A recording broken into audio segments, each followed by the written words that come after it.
I know why. I keep doing that and I shouldn't.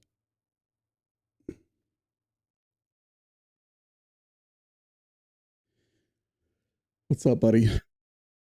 Map's going well. Finished that other Citadel map, and it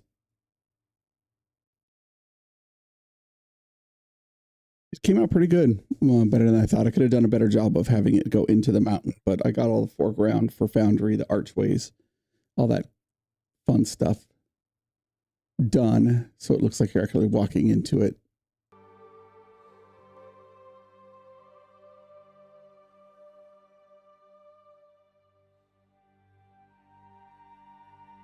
So now I'm making the road to the Citadel or the mountain pass where the lookouts stay.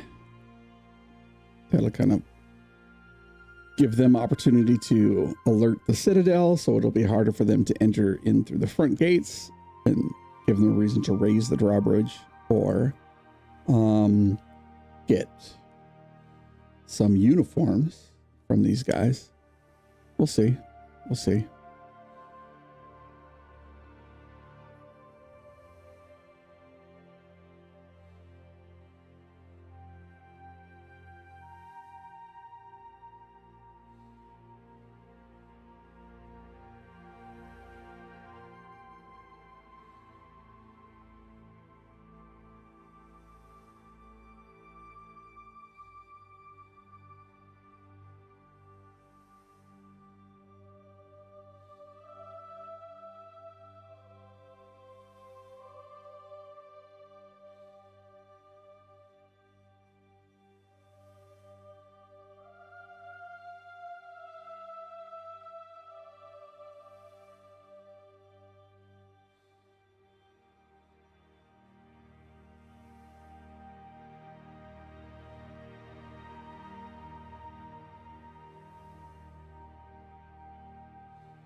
Yeah, it's kind of I mean, honestly, it's kind of a pain in the butt. I did it originally to get shadows, so I can do shadows in the graphics program instead of manually doing shadows in Dungeon Draft. And so I have to create a bunch of different layers, and I got to think a little bit more strategically on what I'm going to build, and what layers I'm going to build. And so when I bring it into the graphics program, I disable all the layers except for what I've determined as the foreground. And when I export it in a Foundry, there's foreground and background, and then I just put that layer as foreground, and then people walk under it, and I make it a little bit transparent. It actually looks pretty cool, but it makes it a lot more difficult inside here because I used to just wing it in Dungeon Draft. What I'm going to make? I'm going to make this, and I just go until it's done. But it certainly is a lot easier with shadows and changing the direction of, let's say, the sun. You want, morning, noon, and night, and have the shadows dynamically change. It's like a phase. But can't complain. Let's go with some rocky outcropping.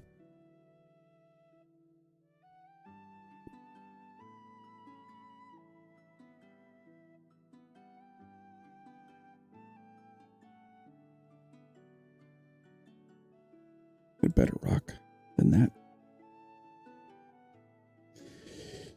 Yeah, I typically don't do shadows in Dungeon Draft anymore because I want to do them outside of in the graphics program because it's just easier to control, and I can change it a lot faster. I used to do them all in here, just boom, put the shadows under everything that I wanted, but I don't know. I'm still up in the air on it, man, to be completely honest with you, on what feels better.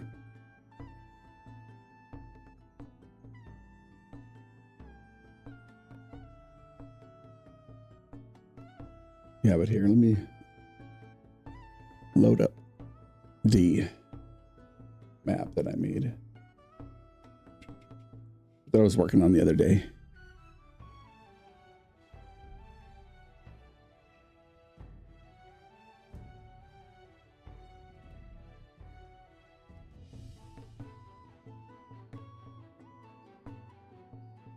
literally just like exported it half hour ago off stream.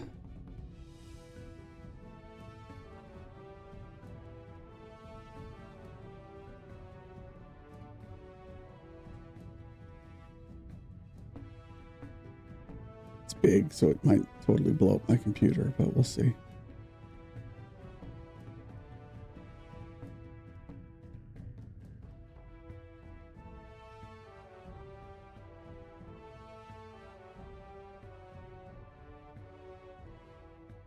So on some of the things,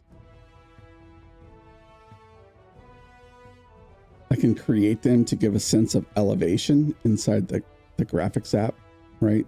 Creating a triangle shadow piece that makes it look like the steps are elevated in nature. And then I can control like how deep I want the shadows to go. And then combine the corners. I do the stairs in Dungeon Draft because those are typically pretty easy. You know, I wanted to get a bigger shadow to make this thing look taller. And so I created a copy of the layer and then made it big. I was, you know, debating, hey, is this brazier big enough so this shadow would, you know, go back against the wall? So it gives me a little bit more freedom. But shout out for the suggestions on the winch mechanisms, right? A regular human-sized person couldn't do that, but these big golems that patrol the courtyard, they certainly can do it. And so here's my foreground layer for if somebody walks into this foreground section, right? They go underneath this.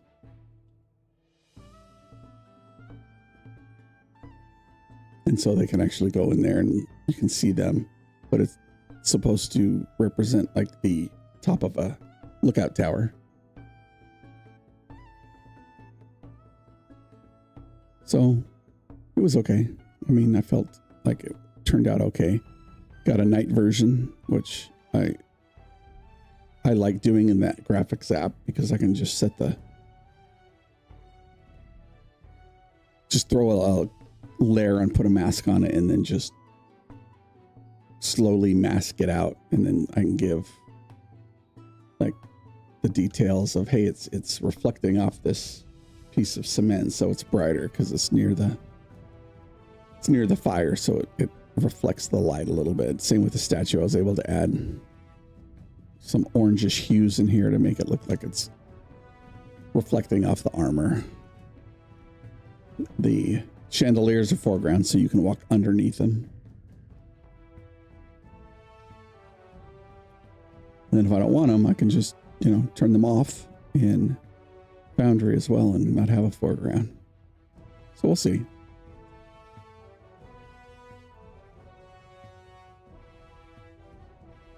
So the idea is, on the one shot, is something's happening here.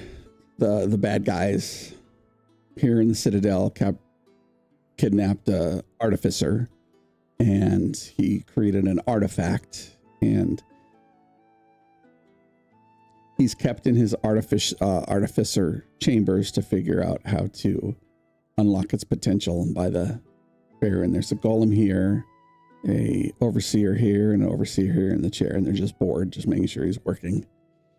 You have the barracks, and there's like 2 warrior sentinels and then a captain in here. Then there's the armory where these pieces of armor are animated armor. So if they come in here and they try to get into the fences to grab any loot, these things animate and go after them. Artificer, like I said, is in here. Patrol guarding and golems guarding the courtyard to make it more difficult. There's a hidden side passage, Sally Port area, that can let you in here. So if they achieve their, you know, if they say, hey, we want to look for a different way in. All right, give me a perception check. You find this area so they can bypass this whole point here. The sergeant at arms, this is his office here. He's some big, bulky, burly guy that runs around with a great sword. He has 2 guards with him at all times. So depending on if they get alerted, he comes out and they fight, and it's a big, maybe TPK in the courtyard. But then they can make their way out, rescue the artificer, make their way to the throne room here where the Baron is here. He's got lair actions and a bunch of guards here. And then one of the lair actions is he makes the chandeliers fall and break on the party. And then there's a hidden door, and then here's the artifact here in the back. These are golems that animate when they go past the magic line. And so it's kind of the one shot. It's like 4 or 5 scenarios, depending on if they're able to sneak in or deceptively make their way into the Iron Citadel. So we'll see. It's gonna be fun. Probably run it in like 2 weeks, which is why I gotta get the other map finished. I appreciate the kind words.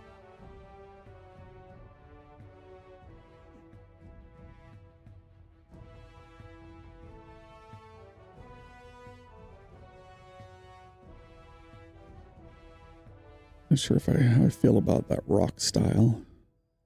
With this rock style, they should all be relatively the same or similar.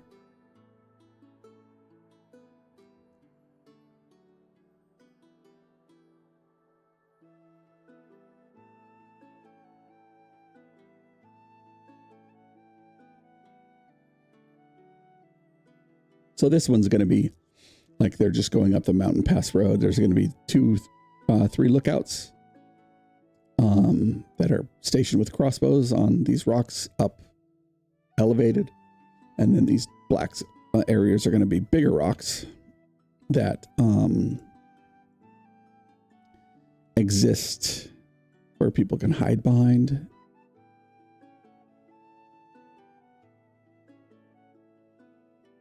So there's a narrowing of the pass.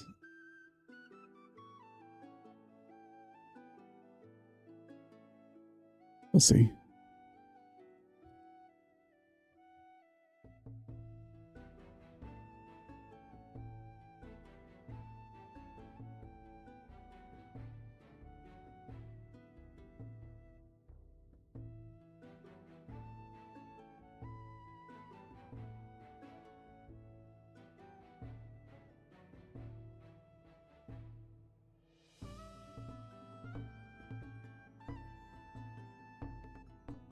See, this is what when I say, hey, I'm not sure how I feel about, I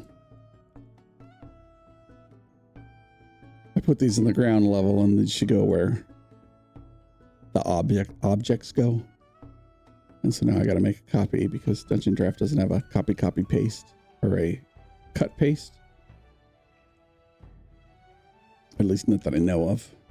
And then go back and delete them because I want to be able to give them pretty large shadows.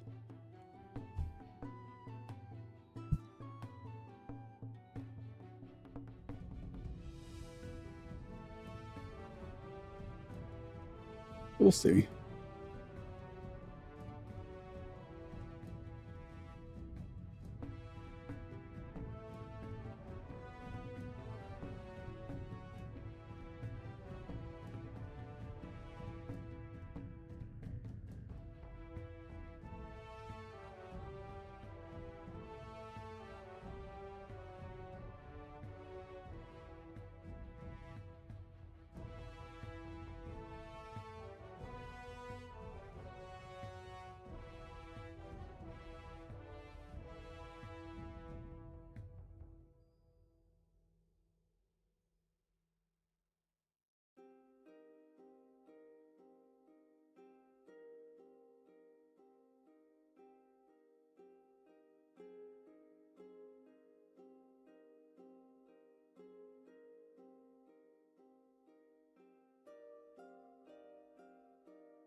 We get some like loose rocks here near the bottom to represent small rocks falling, which is a hazard.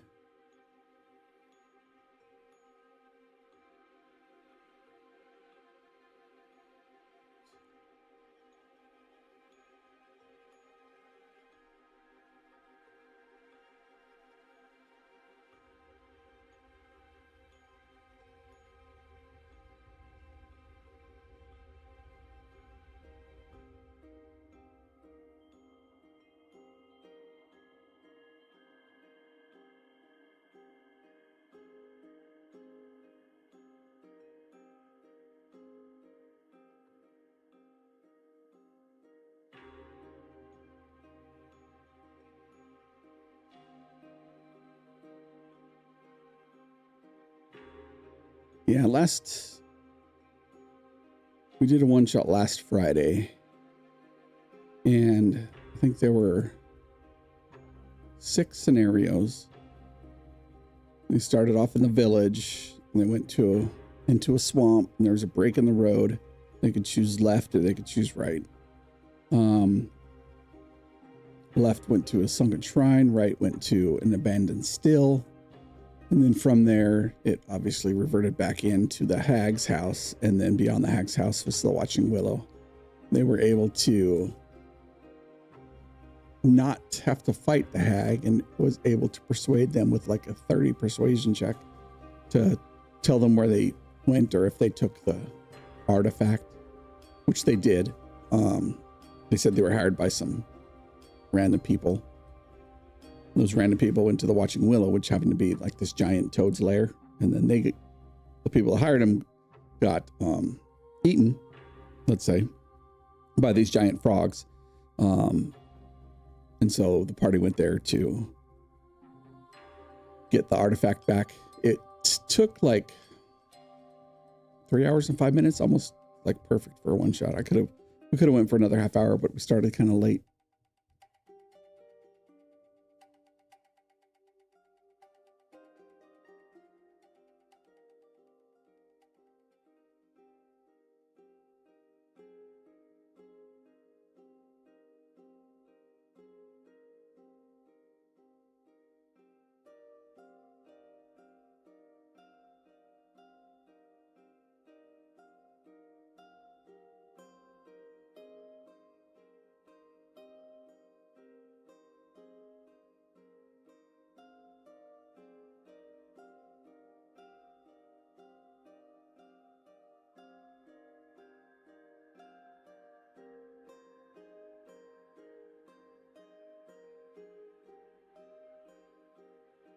It's too harsh.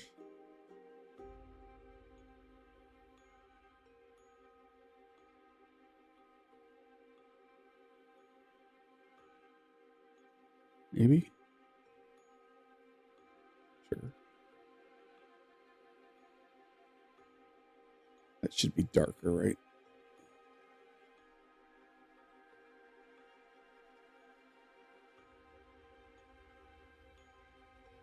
To give the sense of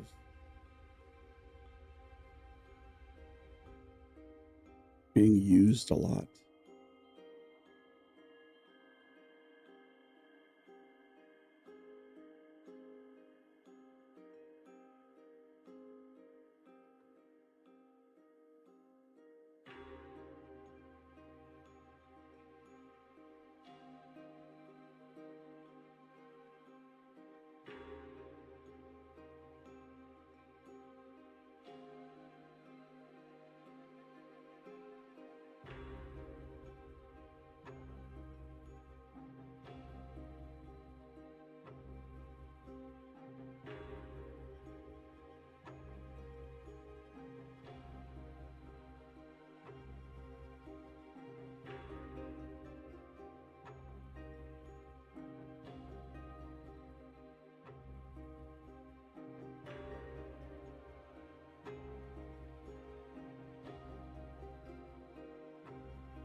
Top level, perch, lower cliffs.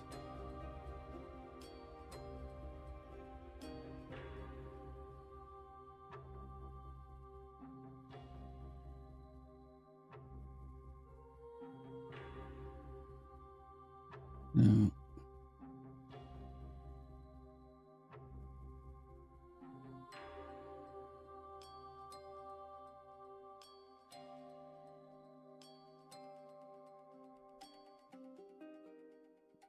Intensity cranked way up.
Create a bunch of little rocks of the same style or similar style.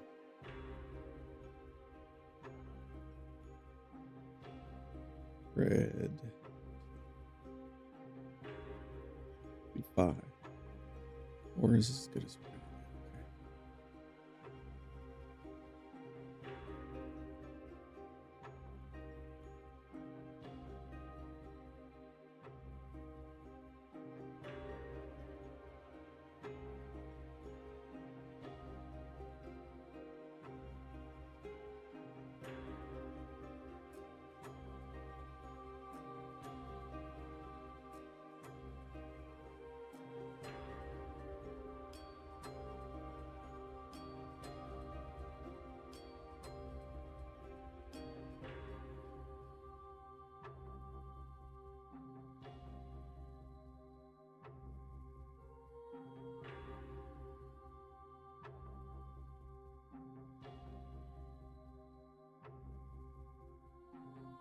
Not sure if this rock makes sense here.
don't like.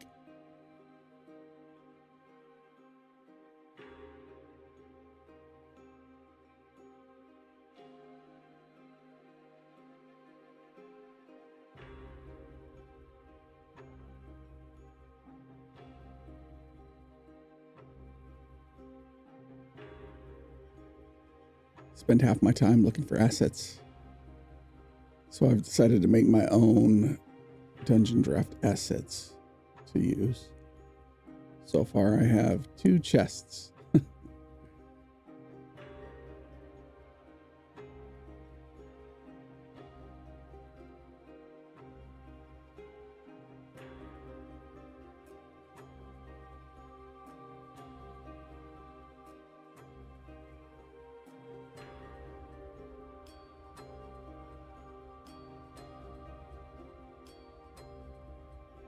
I swear there was a path that was like a bunch of small stones.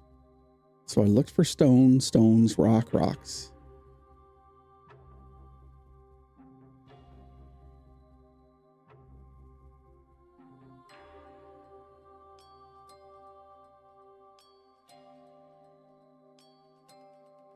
Pebbles is probably correct. No, either that or they're in a different pack that I have disabled.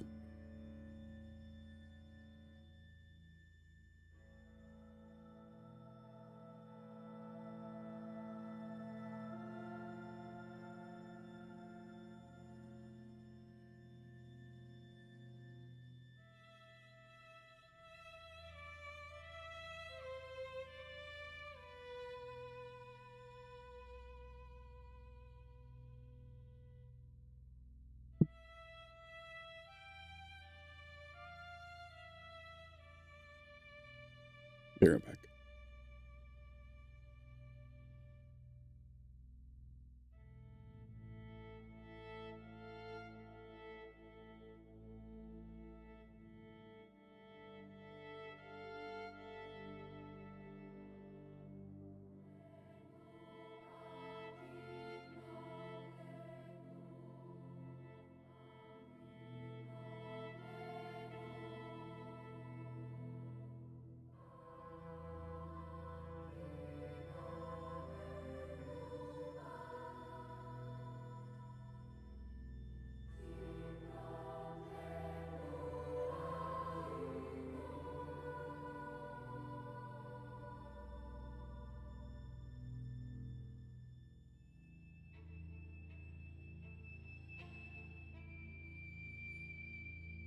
Yeah, I swear I just saw it earlier too.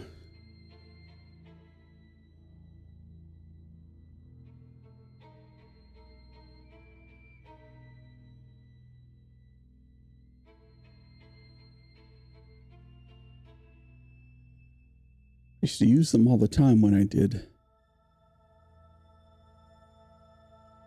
outdoor maps. And just, you know, dragged along the base of cliffs.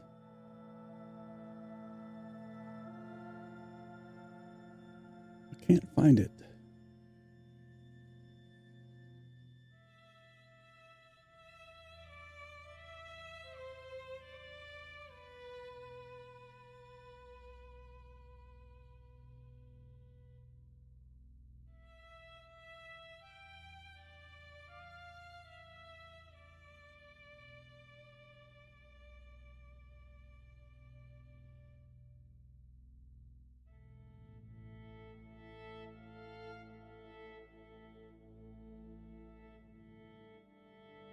Probably in an earlier version from Forgotten Adventures. I have a bunch of their old stuff still on my computer.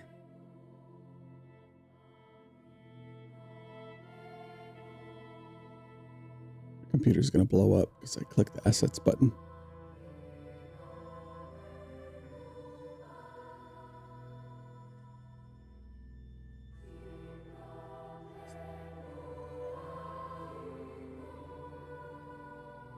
Probably enable this.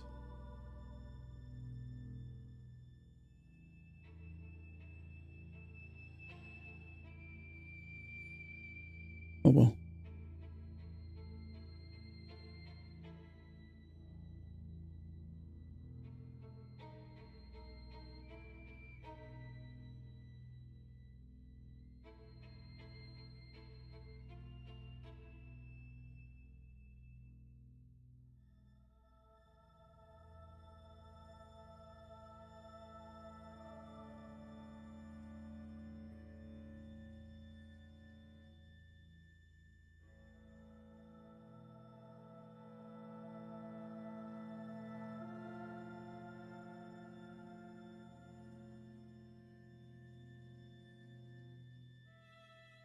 It looked like this, except for it was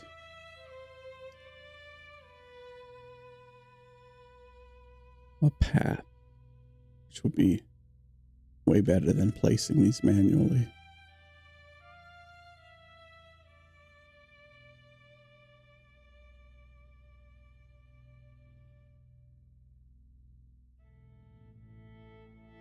I'll probably just add these in afterwards.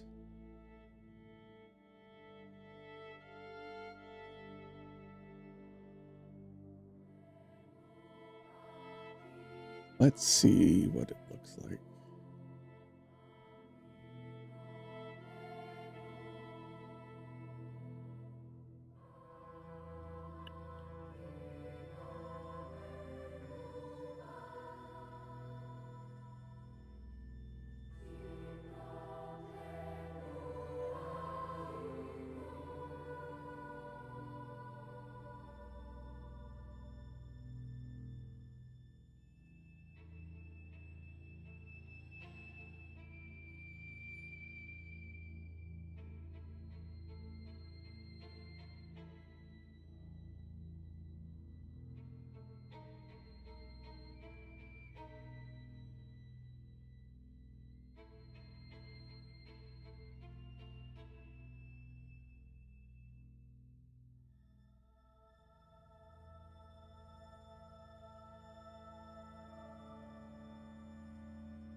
Objects.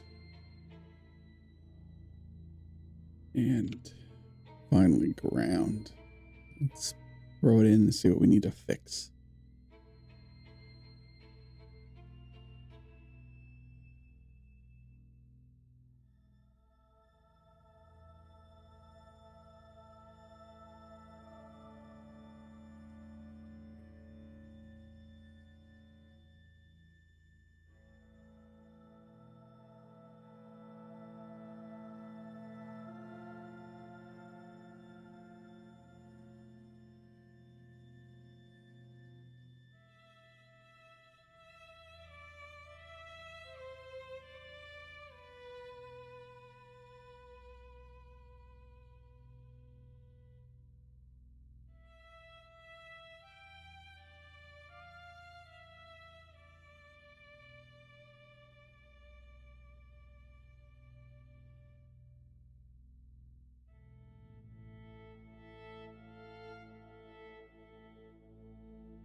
Not terrible. Width is 44. Height is 42.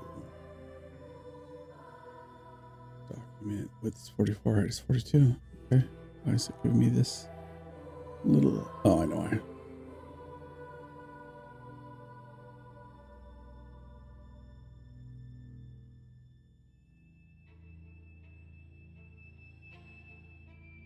I'll just blend. Actually, I probably change this in Dungeon Draft to be something a little closer to.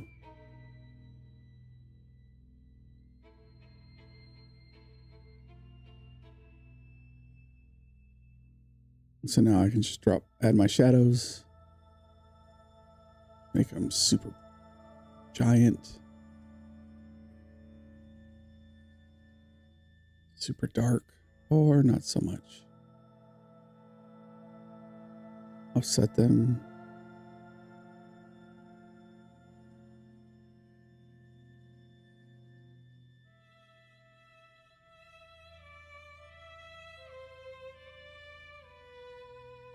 Probably move the perch.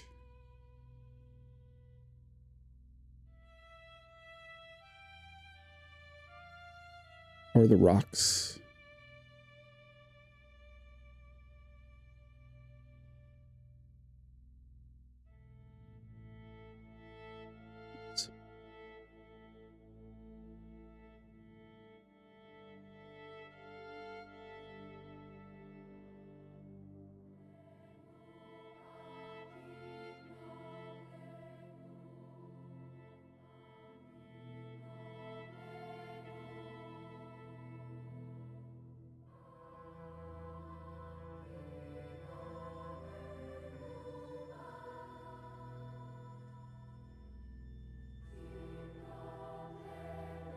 This doesn't give me the sense that it's like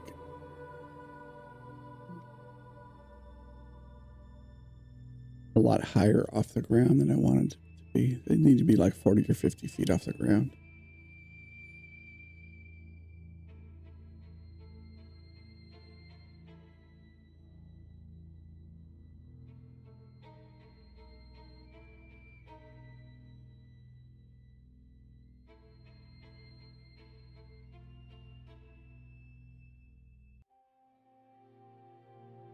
And then I can just cut them and tuck them back in without having to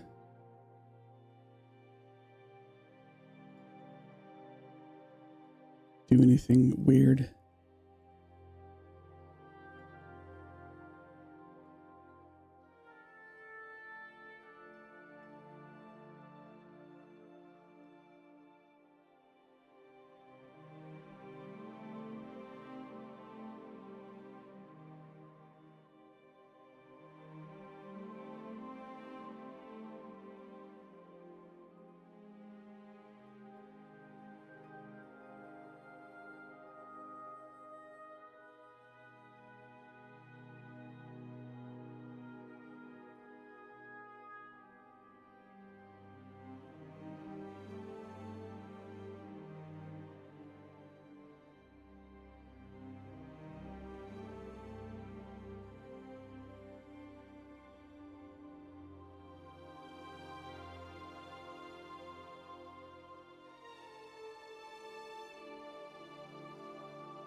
Yeah, definitely need some shadows under them.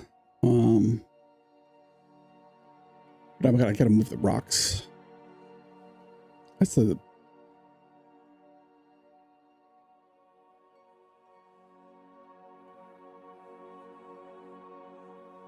that's not bad.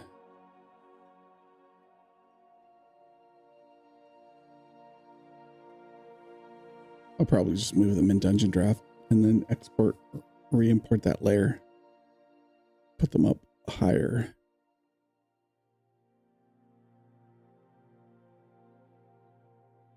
But first,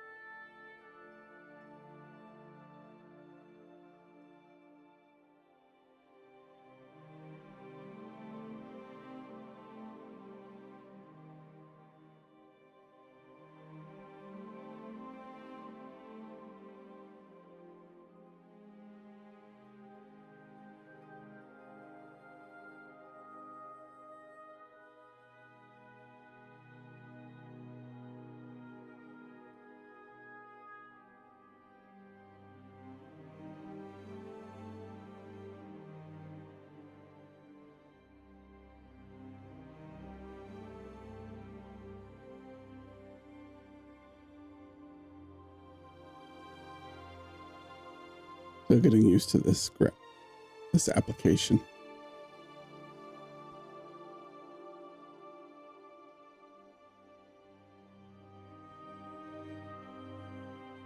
This on the road.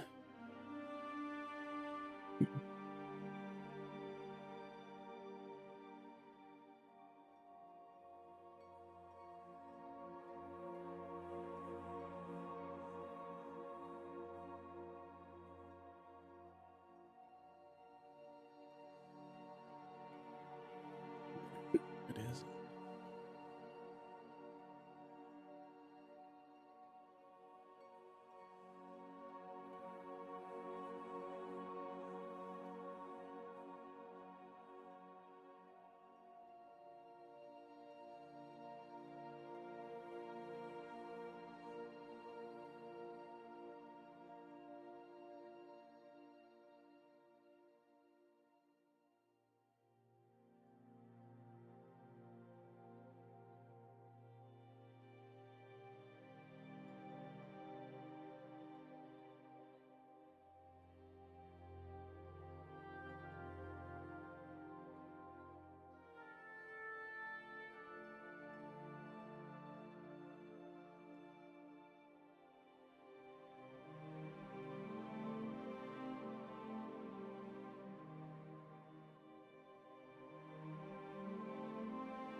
Shadows for the rocks don't feel great to me.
This gravel needs to look more like the cliff faces.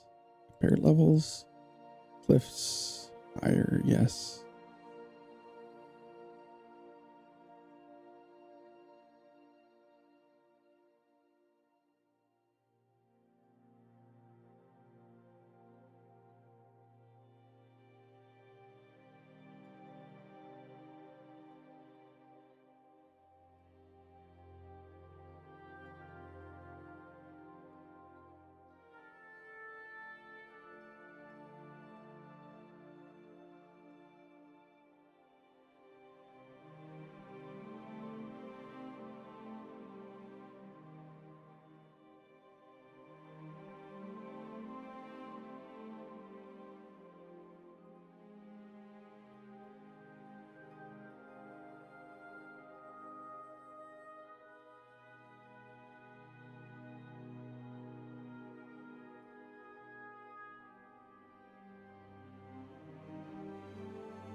Hmm.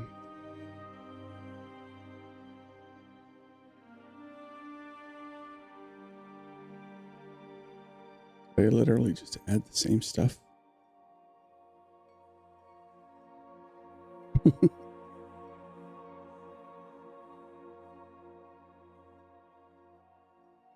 No, I guess it's not as orange.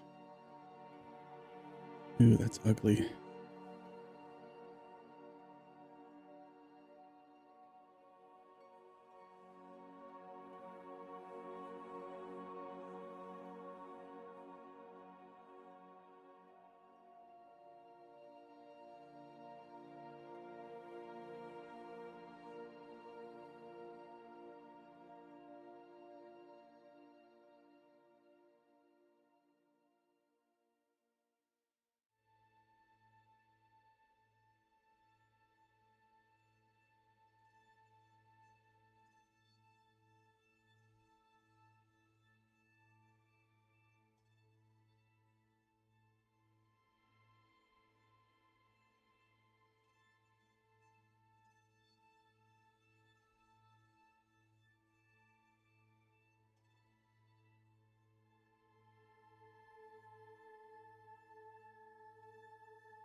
Should have made it on top.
See if I can make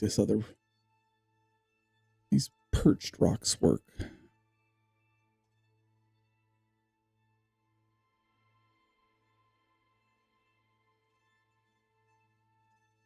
They are supposed to be.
All right, Note of Blasting, gotta head out, buddy. Thanks for the stream. My pleasure. Thank you for being here and talking to me about mapping.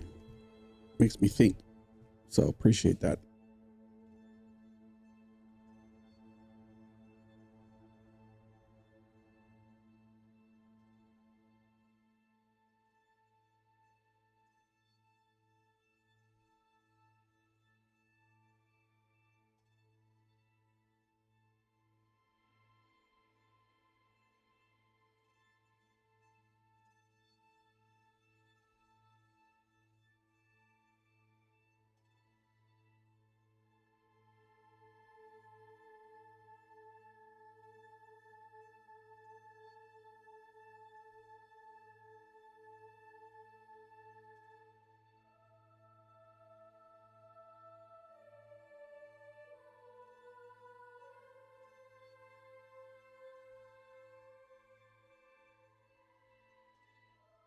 All right, how are we going to do this?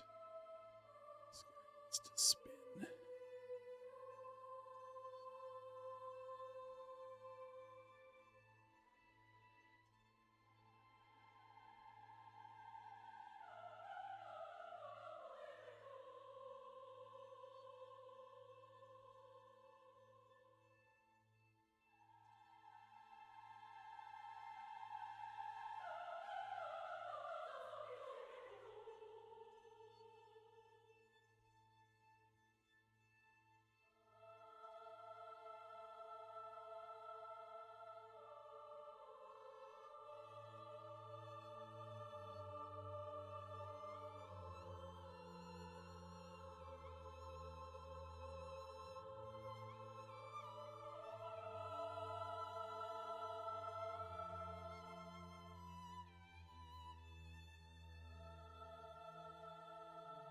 Good. That's good.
Yikes.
Hmm.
Hmm.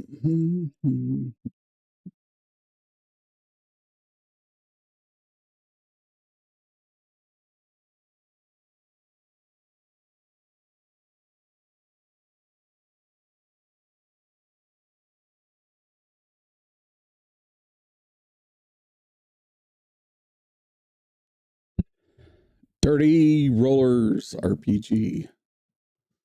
What's going on?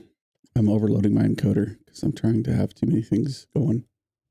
I think that's why my stream crashed a while or all the time because I've got too much stuff.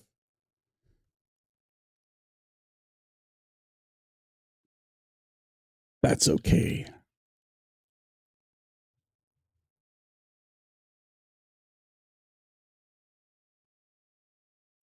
How's your day gone, man? You guys playing today?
What up?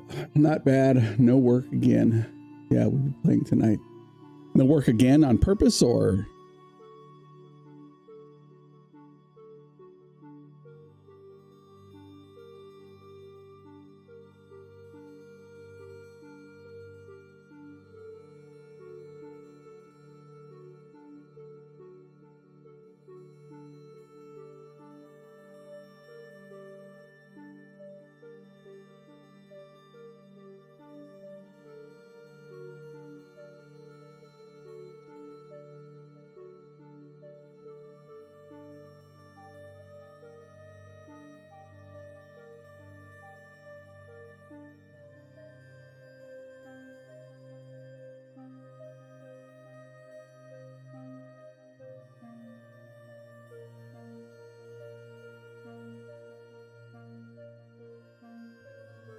Flooding around here. Oh. Stay safe, dude.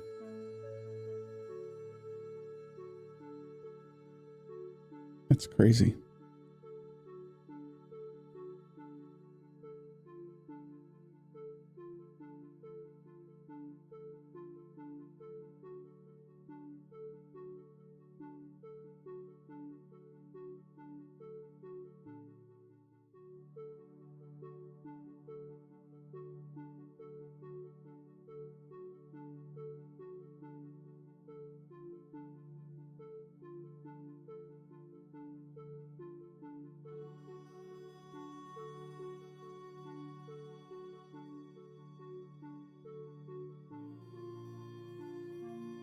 Don't know if I like that.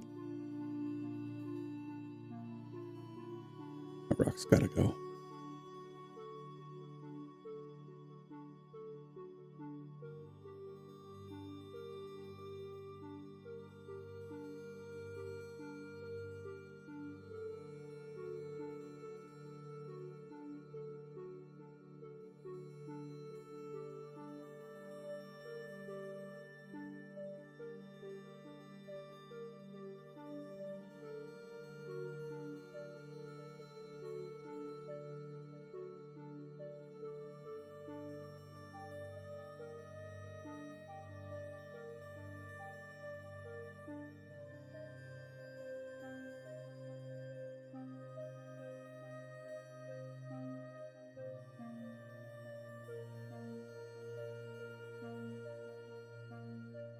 This guy's not good.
Feel better about that.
Live on a hill, so everyone up here is safe. Just can't go anywhere.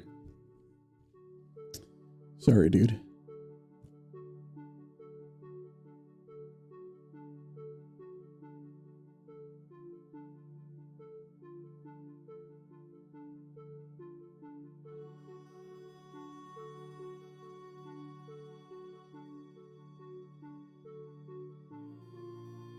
Said my encoder's tripping. I think my graphics card is just taking it ish.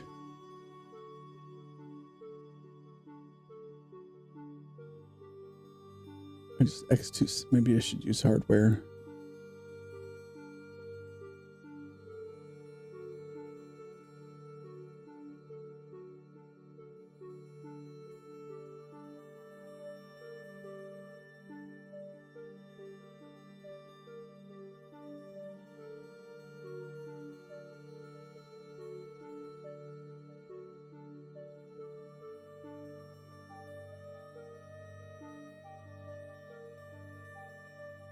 Well, I think this is supposed to be a minor encounter anyways. Not supposed to get crazy.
It's all good. I'm salary, so making money, getting stuff done around here I wouldn't have otherwise had time for.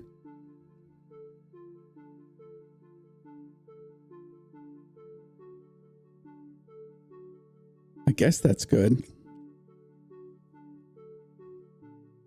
But I think, and this is just me, my perspective.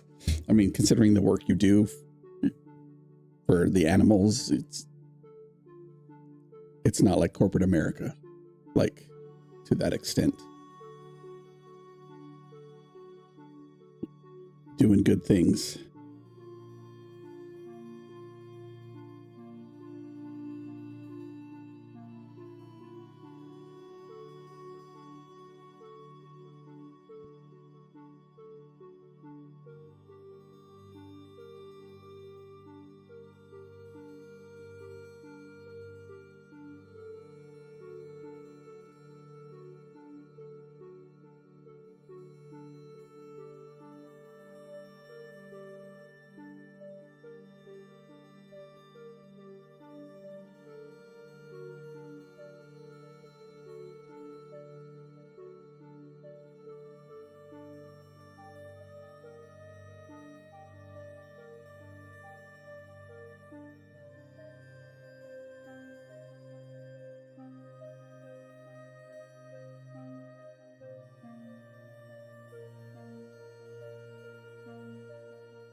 Okay, that's cool. Nice.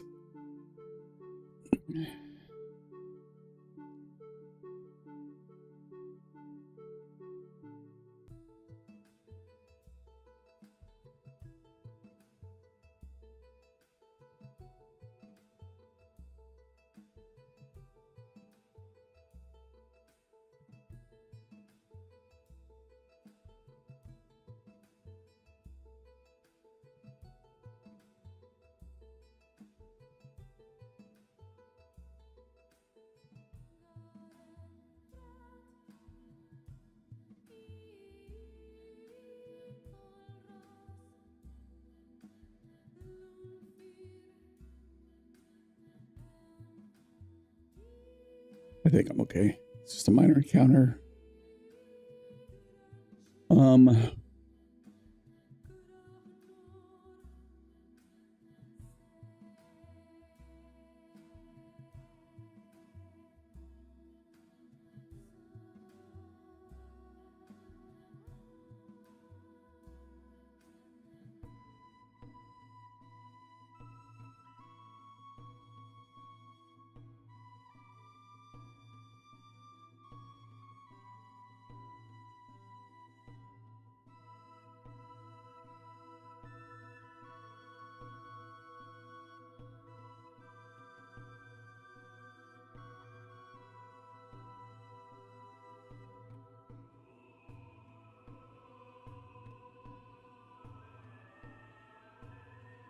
No, I just exported them.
How close are you guys to being finished?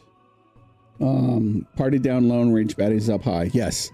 The road to the Iron Citadel is going to give the players an opportunity to either let the bad guys warn the bad guys at the Citadel, or if they capture them unawares, they could possibly get their uniforms and make it in, or learn about the secret entrance. We'll see.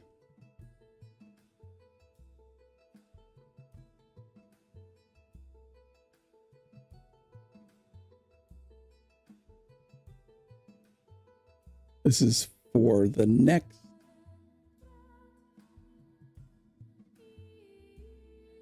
one shot we're going to do on a Friday here, come up a few weeks.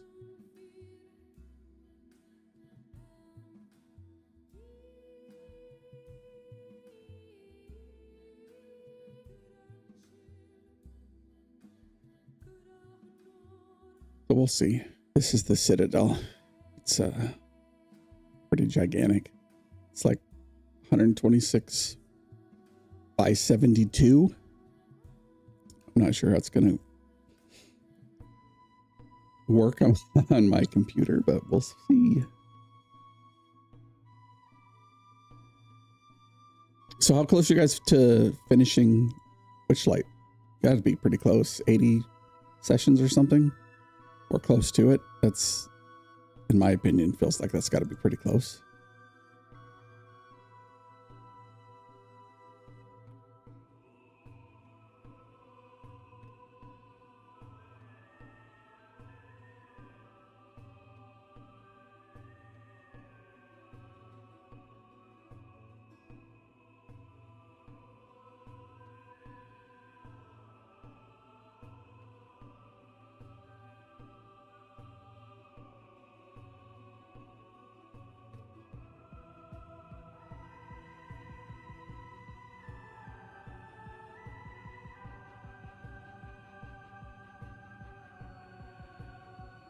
Done in June, July. Oh, that's still a few months.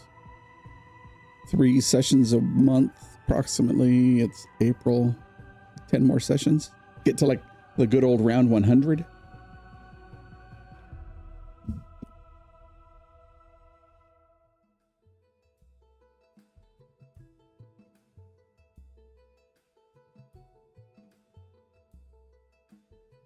Oh, I need JPEG.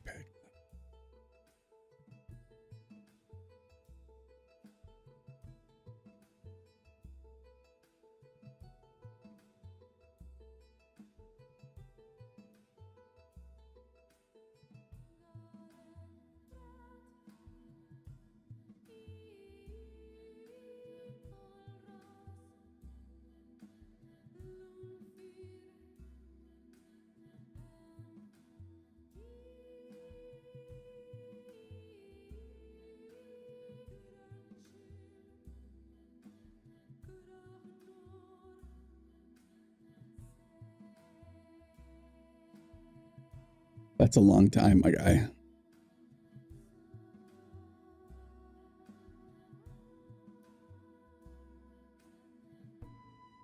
Really?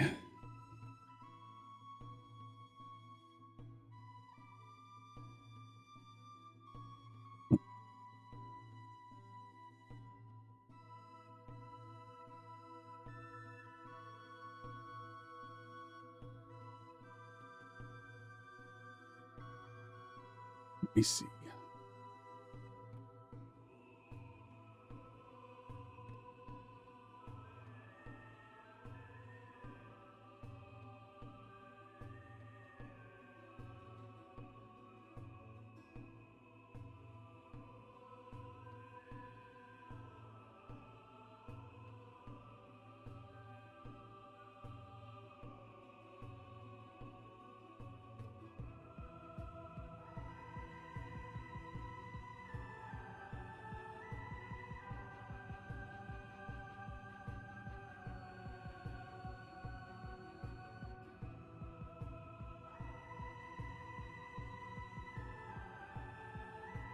We're playing that on Mondays. It's actually pretty fun.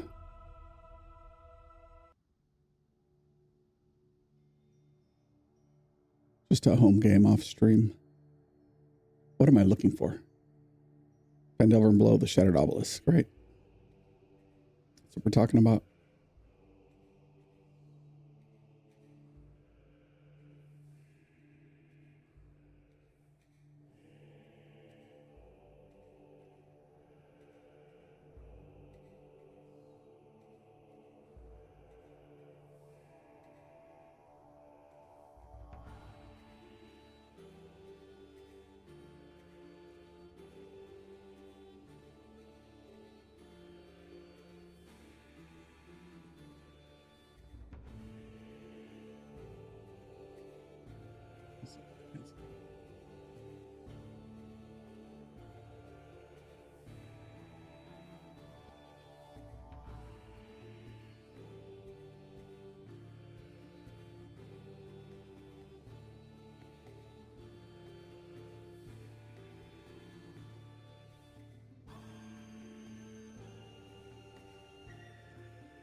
I made an overlay for Phandelver and below.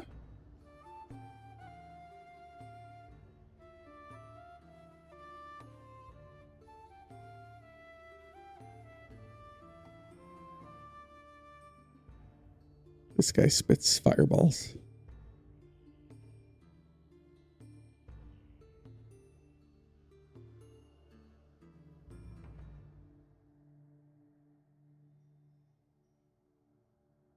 I used the frame from the door here to create the borders around the play area. And then there's lightning effects that go up onto the obelisk here.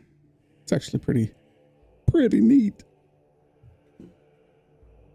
I'm going to limit everyone to 2024 options only and see how the new rules are.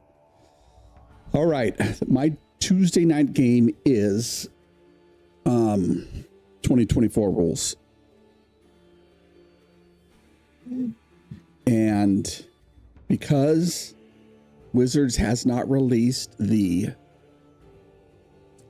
2024 SRD, the Foundry is a mix of old and new. It sucks because they can't program anything for 2024 that's going to be in the SRD, and so the only thing they have are some of the things from the books, which totally blows. Unless, well, if they have a premium Foundry module, that means you're going to be playing 2014 because they wouldn't have updated it to 2024. My personal recommendation is don't mix the two. It sucks. But they don't have the 2024 SRD, so they can't build it. So you're going to be mixing the two automatically. And it totally sucks. And then if you guys use D&D Beyond for player characters, then it's like they do their utmost to force people to use the new 2024 stuff. But the workflow's super janky because they're trying to support 2014. It's just pretty much a shit show. At least that's what I found. And I'm being dramatic. It's not a shit show. You just have to be like, what is that roll? How does it work? What is that roll? How does it work? How is grappling? What does that work? I mean, no contested rolls, obviously. Now everything's just a save. I got a big document. I should share it with you.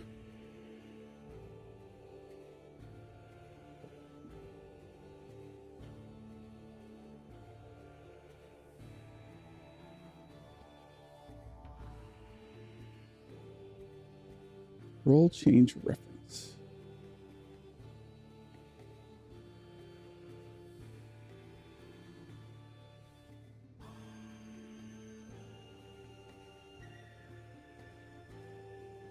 I'm going to send you the link on Discord.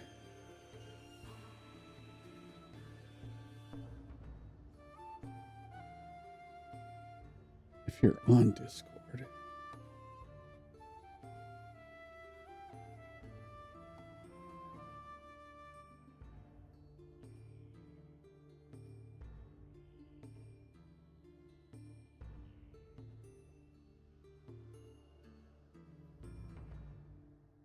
I try to document every time we find a discrepancy in the roles and add it in there. Yeah, it's like a combination of the glossary and the stuff we found out during our actual play sessions. So we have a record of like what we think, what we've looked up, you know, the different things that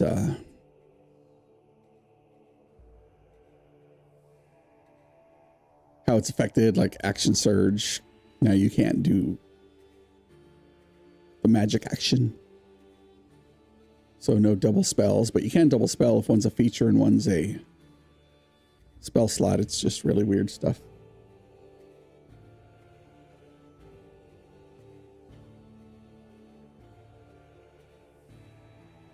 So I hope that helps.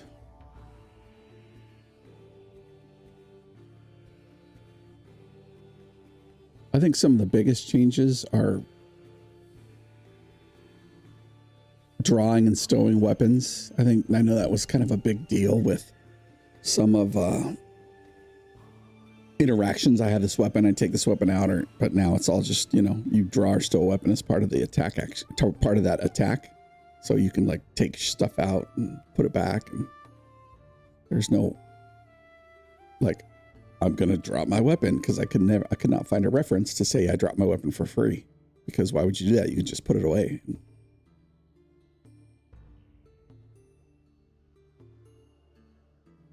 The other fun one is PF2E remaster. I haven't even looked at any remaster yet. Fortunately, I think the latest thing, I caught up with their weekly update last week with their Starfinder stuff, which looked super cool.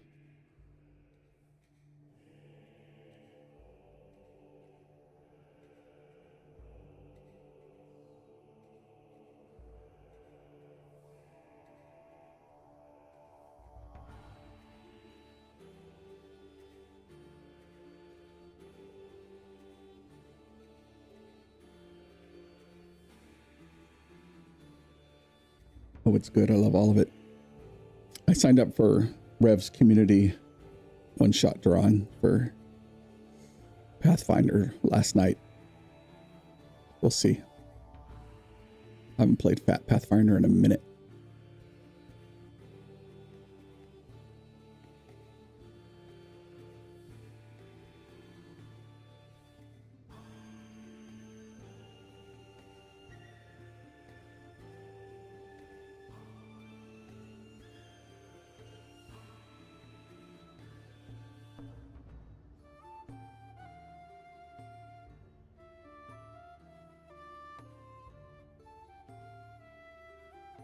Name changes have been awful at times.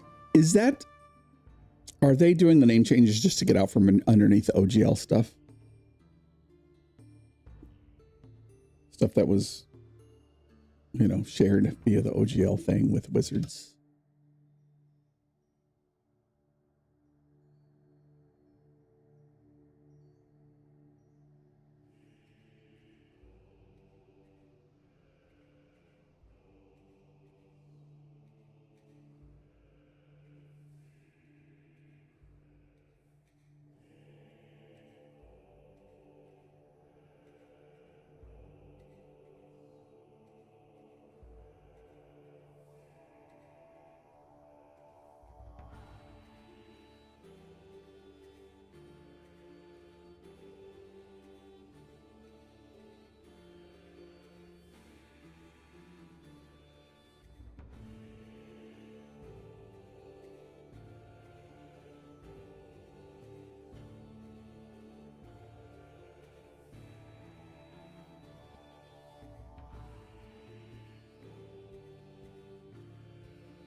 Set all that stuff muted. Yeah, but this is the Citadel itself.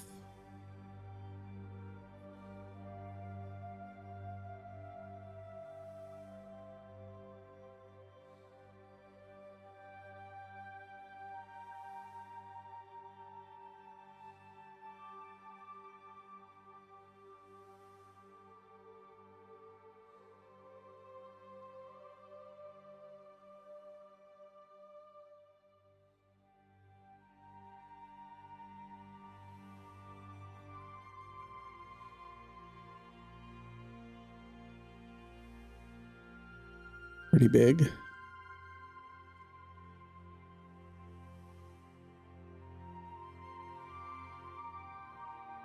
Foreground and background.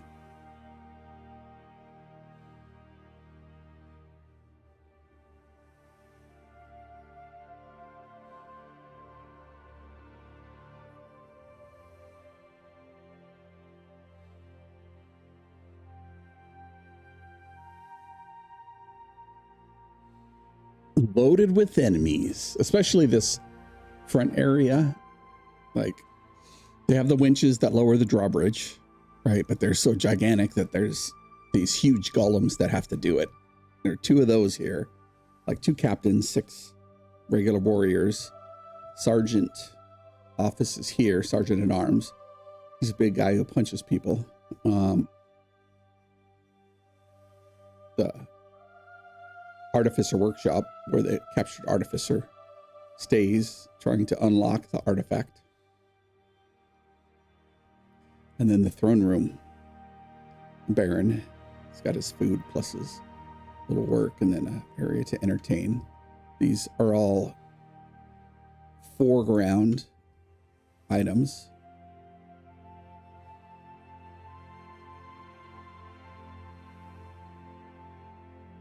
Should be a good time.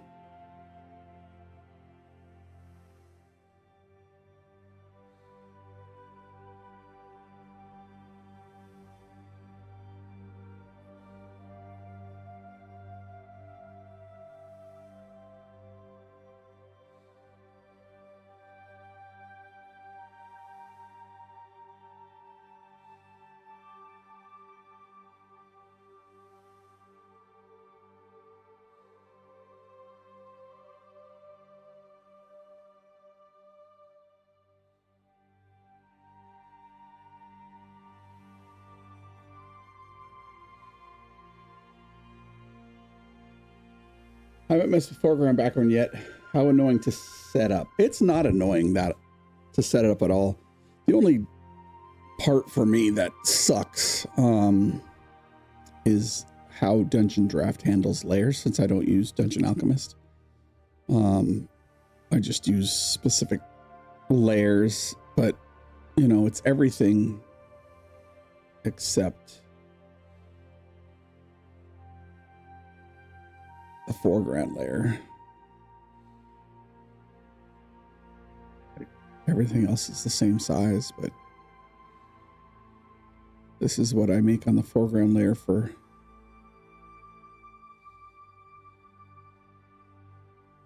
Foundry. It's super lightweight and small.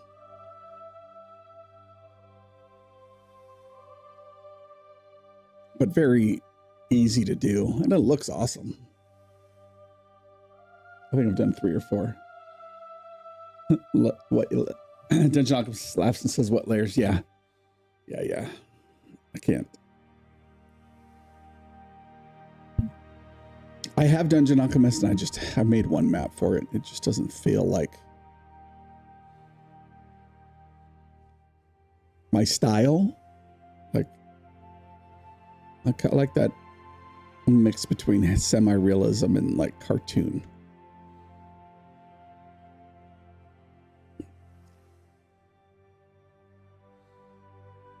I think so much so that I have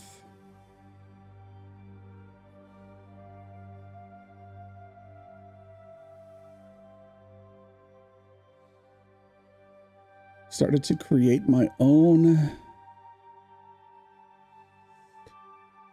assets for Dungeon Draft.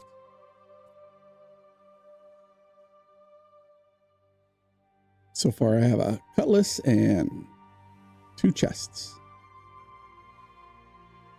But I only just started like this week or last week. I forget.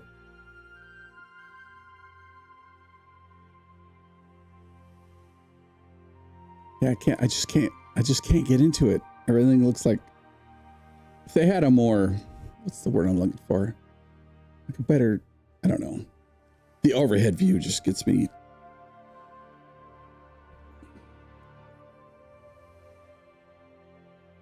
Everything looks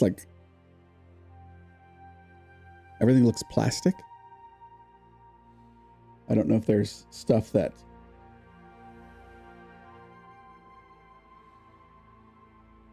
makes it not look plastic. I used Dungeon Draft for one map and started making my own assets, says Please Comrade. Yeah, I need to do that, because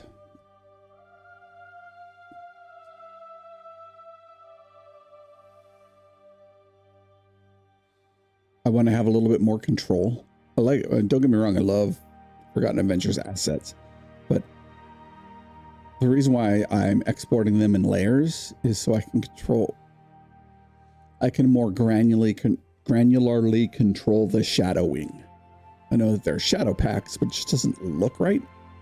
So I want to be able to control the direction of light way easier in my graphics program.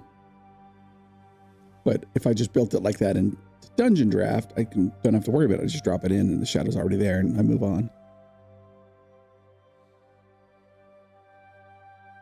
Also, I decided to make D-Draft maps with terrain disabled, and I'm going to use an external app for terrain. Oh, that's cool. Is there an app for that? Or are you like using more realistic terrain features?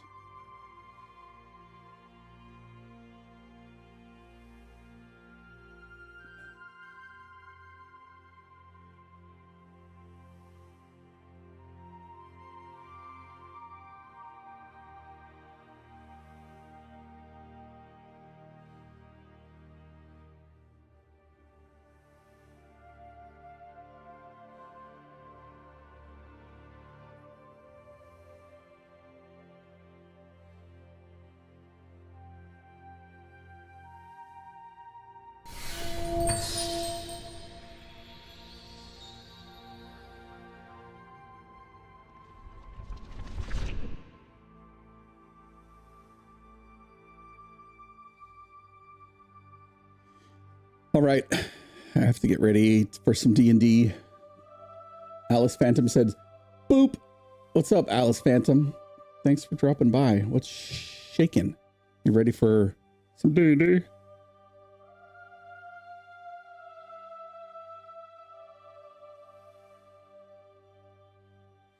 Please Comrade says, not particularly going to toy with realistic terrain generator called World Machine. What is World Machine?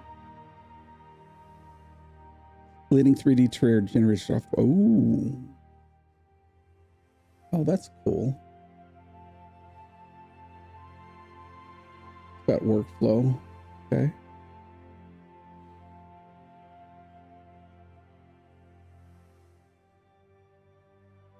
Interesting.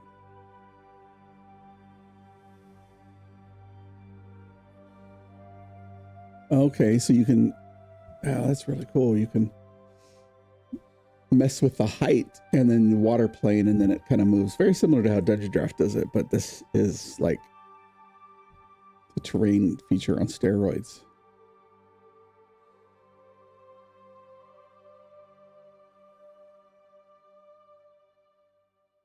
Alice Phantom says, I'm ready. Me too. It'll be fun.